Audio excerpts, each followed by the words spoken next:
మన క్యాలెండర్లో రాహుకాలం, యమగండం, సూర్యోదయం, సూర్యాస్తమయంతో పాటు గుళిక కాలం అని ఉంటుంది. ఎప్పుడైనా గమనించారా? చాలామంది గుళిక కాలంలో ఎటువంటి పనులు చేయొద్దు అని చెప్తుంటారు. కానీ ఆ గుళిక కాలాన్ని కూడా మనం ఎలా ఉపయోగించుకోవాలో ఈ వీడియోలో చెప్తాను.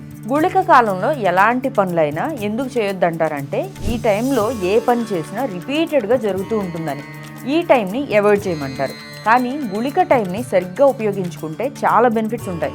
ఇప్పుడు ఎలాంటి పనులు చేస్తే కలిసి వస్తుందంటే, డబ్బుని సేవ్ చేసుకోవడం.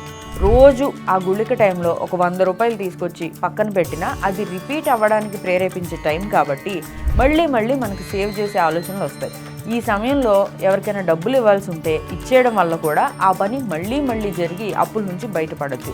ఇలా మనం ఈ గుళిక సమయాన్ని వినియోగించుకోవచ్చు. అయితే ఇది ఎప్పుడు ఉంటుందంటే ప్రతిరోజు ఉంటుంది. సూర్యోదయాన్ని బట్టి ఈ టైం మారుతూ ఉంటుంది. క్యాలెండర్ కానీ నెట్లో కానీ సెర్చ్ చేస్తే తెలుస్తుంది ఈ గుళిక కాలం ఎప్పుడు అనేది. ఈ గుళిక కాలం డైలీ 1.5 పాటు ఉంటుంది. ఈ వీడియో కనుక మీకు నచ్చితే వి సేవ్ అని కామెంట్ చేయండి. ఇలాంటివి మరెన్నో తెలుసుకుందాం.